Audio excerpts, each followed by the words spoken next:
forgiveness, he said, today you are with me in paradise. How can you say that a person has committed too much sin that he cannot be forgiven and therefore he needs to die? It doesn't work that way. Like, look at what happened in, Northern Ireland, isn't it? How did they achieve the solution? It was not Christian Muslim. It was simply Catholic and Protestants. And you know how long it took. And now you ask, how did they resolve the issue?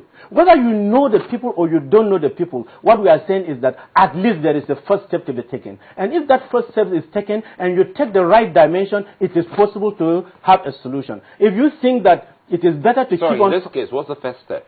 The first step is the request for the amnesty. Which the Sultan said, isn't it?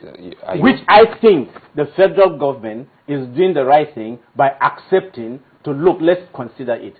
Now, if they accepted it, isn't it? Instead of all of us in the country to join hands to find a solution, and we say, no, we can't do this, it's not the same. Of course, who is saying that it's the same kind of thing with the Niger Delta?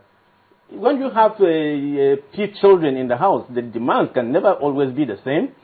But even if they have different demands, you have different approaches to resolving the problems. You know, whatever the problems might be, we are not talking of the ideology, we are not talking of economics. Look, in some instances, let me explain to you, it is not every political issue that is taken that you can look at it and you say, look, you apply this logic and that logic and this. What the government and what the people are saying, is there a way of how we can achieve peace?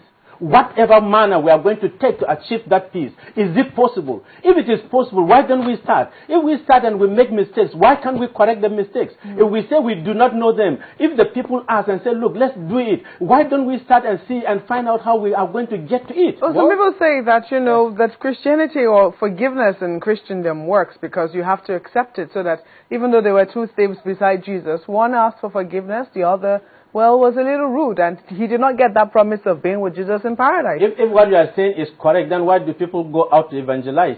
Do you go out when you are evangelizing? Does everybody accept at the same time? But even the most ardent of people at times turned out Paul, who was the most ardent of them and persecuted and killed and imprisoned, he became the best. So you can see that even the most ardent of them all can turn out to be the best. So the issue of saying that a person has to accept is a relative term. With persuasion, people accept.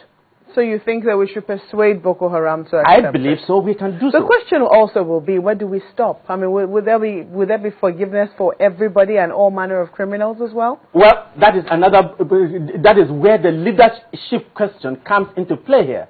And what we are saying is that by the time we find the solutions to what our real problems are, then the question will have been probably 90% solved. What are our real problems right now? What are our real problems right now? The real problem? Yes. I'm sure you know better than I do.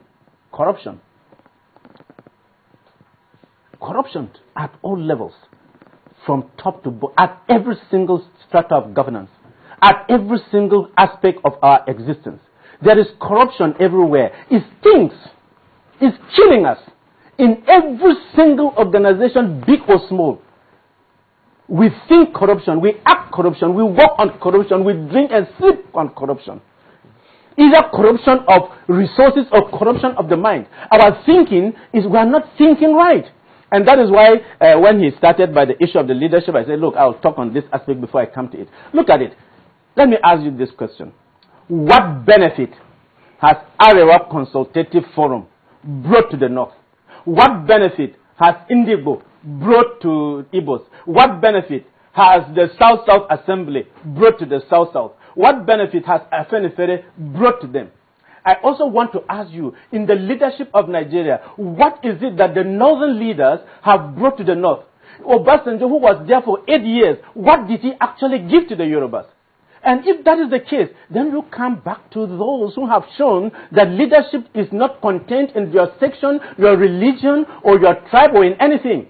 And that is why Mahatma Gandhi, though a Hindu, died for the cause of Muslims. And he was never president. That is why Nelson Mandela, when he was released, he made the whites to be his advisors. And the blacks in South Africa believed ab initio that all the whites are going to be made slaves. In fact, some white people left. You remember that? They sold their properties and their houses and left. Are you getting me? That is why Martin Luther King Jr., when he, as a black, he united the whole world, not just the Americans. Do you see it? They didn't think, he did not think, he did not say, give black this, give black this. He said equal freedom for everybody and let people be judged by the content and context of their characters and not the color of their skins. And so in Nigeria, can we have leaders not descending to the local aspect of saying, I'm Yoruba, I'm Igbo, I'm Hausa, I'm this, which has brought nothing but monumental waste in our leadership style. What would you recommend then, since we're at this seeming crossroad, if the government says, well, now that we're considering this, if we were to grant amnesty, we can't grant it to nobody. There have to be people behind it. And I've already said there are people behind it. Yeah, but... And I've said that those who are already in jail, we can start with them and they can give us a lot of information. And those who have come to say that, look, let's give the amnesty. They have to willingly come forward, don't they? No, see, an issue of willingness is in relative terms. I'm telling you, if you were to be married and you have a child may not even know what he wants, but you can make the child to do what is right. But in this case, what if you know what they want?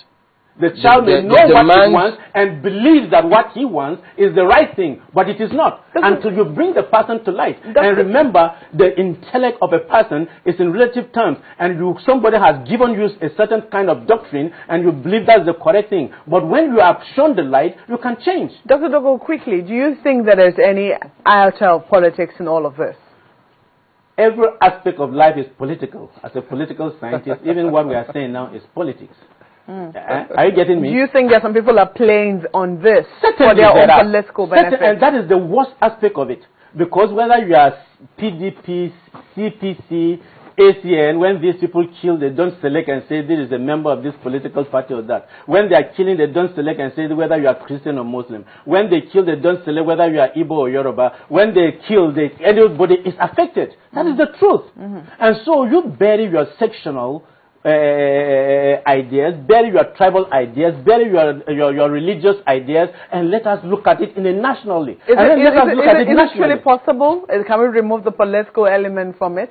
No, and do it for altruistic reasons. Yes, you can do so, but you also have to employ political moves to achieve those objectives. And that is why we will say, look, carry these governors, carry the senators, carry the members of the House, carry the local government. You cannot tell me in my local government now I can enter every part, every hamlet, every place there, and I can get to know whoever is what and what he's doing. You see? So you can descend to that level and you can carry the people at all levels along with you. So that becomes political. And so you can use that to achieve the much needed peace and economic objectives that we require. And then the resources are channeled to liberate these people in one form or the other. And they need to have a reorientation. That is what I am saying. This reorientation with those people in the prisons, we can start with them. And we have Muslims that are as genuinely, sincerely, and very, very upright. And they know that what they are doing is wrong. These people can go to the respective prisons and give them the orientation of what true Islam is all about. All right, Dr. Isuwa Dogo is a political scientist. Thank you for coming on today. I thought we were just starting. I thought so too, but time is not political. It just goes when you're going. What I'm here to talk because I've not come to the leadership aspect. Yeah, but we're just going to start it. But it's just the time. It just flies when we think we're having fun, but we'll have to let it go. Thank you for coming on all the same. Thank you. Well, back in just a moment here. Join us again.